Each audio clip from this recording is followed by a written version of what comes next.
Oh boy, I didn't want to make this, I believe we're on part 4. I didn't want to make this drawn out. You know, I suggest go over part 1 again. The 3 damning smoking gun points, the wordplay around rape, e-pair, e-poor, rape. The idea is true is unavoidable, whether you accept the wordplay explanation or not. Sabotage, age or ego, obi as, or age or ego, obi as. So be age. Now you see the wordplay itself is designed for people to think. When they tell you to don't overthink, when the wordplay they're using itself is designed for people to think things through, when martial arts is about thinking things through, when analyzing anything to be successful in life is about deep thought, when inventing something it's about deep thought. Why would they tell you don't overthink things? Obviously they're evil, obviously they're scum, obviously they're drug pushing, utter trash that that God despises. Anyway, number 2 is the thought process and how it relates to pride and mating. Why not think in terms of the divine order? How this has to do with generational reproduction, right? Senses, right? Do all animals in nature have the same sense? Do all people have the same sense? Why or why not? It has to do with reproduction, right? If we all come from a single-celled organism, is it not reproduction that makes the snail, the gator, right? What's the difference between people outside the divine order and a primate? Why don't we consider primates human beings, right? What are their characteristics? So if being a human has to do with, compassion, all these things, if they don't have true compassion, all these things, right? There's some kind of subhuman, right? Everyone is an animal, is a subhuman at best, if they're not in the divine order, okay? And so it goes back to, I explained eugenics and the cultural response. So,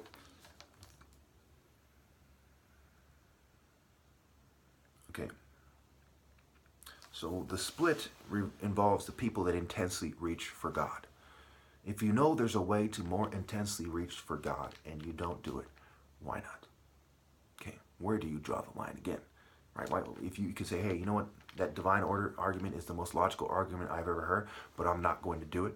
What separates you from a criminal saying, hey, I'm not going to,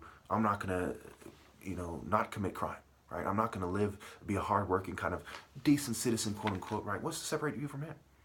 The line is the most effective way to serve the Lord.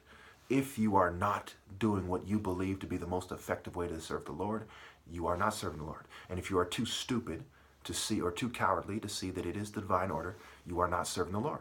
The same reason these animals can be said to not serve the Lord. Why shouldn't the fox go to heaven? Why shouldn't your house cat go to heaven? Okay? Isn't it cute?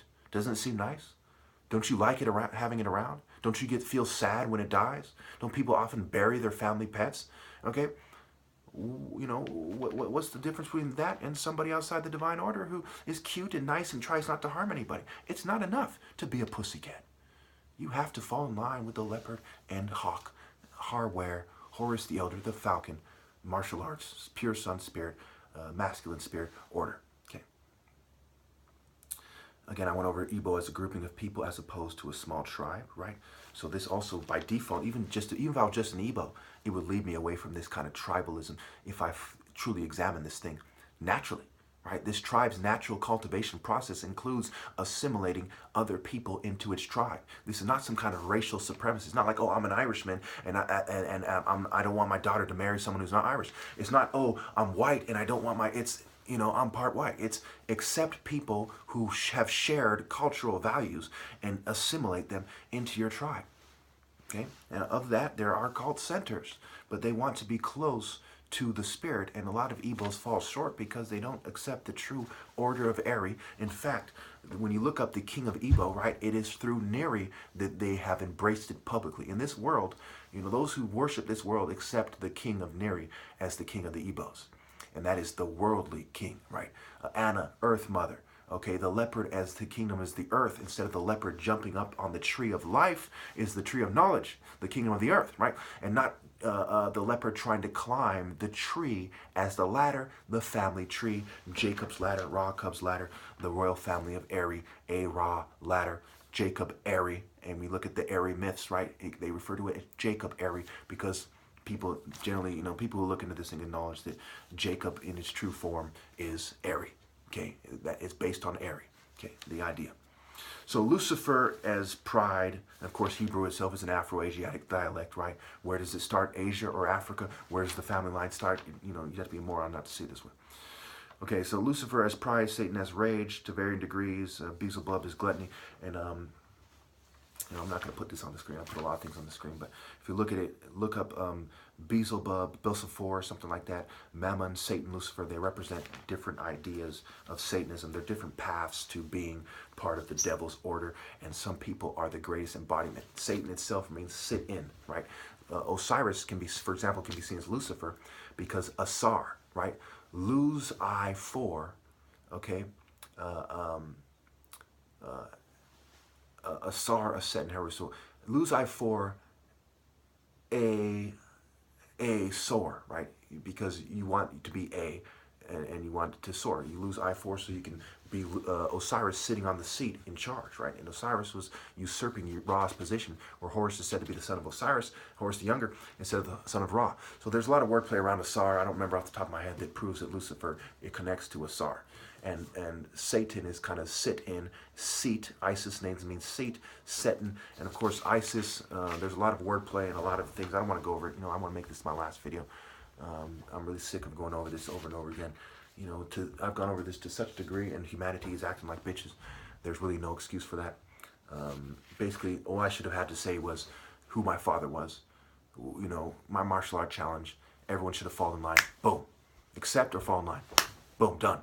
When the most righteous person in America's son says, I'm the top martial artist, here's 4,000 4-year challenge, you accept or fall in line or shut the fuck up. Okay? Accept, fall in line, or kill yourself. Okay? Accept, lose, fall in line, and kill, basically fall in line or kill yourself should be the only things on the table. If you're so evil that you cannot keep from being evil, the least you can do is do the kind of sort of lukewarm, decent thing and kill yourself. If you cannot keep yourself from being a sniveling coward that offends the Lord, even in the Bible, right? It's better to cut off your head. It's better that someone has a millstone thrown over their neck and they're thrown in the ocean to drown than to lead these little ones astray. If you cannot keep from leading children astray by your despicable, cowardly example, you're better off killing yourself. If you have the heart to restore the divine order, you're better off restoring the divine order and falling in line. So again, I tell you, when the most righteous person in America who wrote in the book with a fucking Dalai Lama about the true meaning of wealth, okay? It's a brain surgeon from Africa, blah, blah, blah, had the wisdom to come this position and give away all this money in free charity and make a great push and so on and so forth. When his namesake says, look, I'm the top martial artist. Here's a 4-year, $4,000 challenge. He's from the most athletic people, the soul brother people, Martin Luther King example, Malcolm X, blah, blah, blah. I mean, when you consider everything, you're insane. Imagine being a martial artist considering these points, right? Your whole life is about estimating people's willpower, spiritual worth, right? This is martial arts, a lifestyle. If you can't see this guy's the top, what are you? You're not a martial artist. You're some kind of sissy. I'm doing a little stupid little tricks. You're like a little mouse, doing little tricks, right? Running through the labyrinth a certain way and saying, look at me, right? Like some kind of presentation bitch, right? You may as well be a cheerleader. If you can't see that I'm the top martial artist, you have more in common with a cheerleader than a true martial art warrior. Okay, period. So when we look at, I made the animal example. Tribalism, ethnocentric. Okay, that's pretty much where it is. Okay, so we look at white pride, for example. They say, well, other races are proud. Why can't we be proud? It's a shallow way to explain it, right? It's stupid. It's stupid. It's like other races are Satanists. Why can't we be Satanists? It's fucking dumb. Okay, pride in terms of race alone is evil. They don't even bother to cite anything of higher spiritual value that makes it worth being proud of being that race. Well, what are you going to cite? You killed Jesus? The ruffians in Greece and Rome, the Vikings? What are you going to cite? They don't have anything of higher spiritual worth to cite. Oh, we fought over we fought over money with the British. You beat a bunch of pussies with wigs on that sent soldiers all over the world and they were too stretched out to really defeat you. Oh, wow, over money. Oh, I'm touched. Oh my gosh, maybe I should follow them. It's fucking stupid. My God.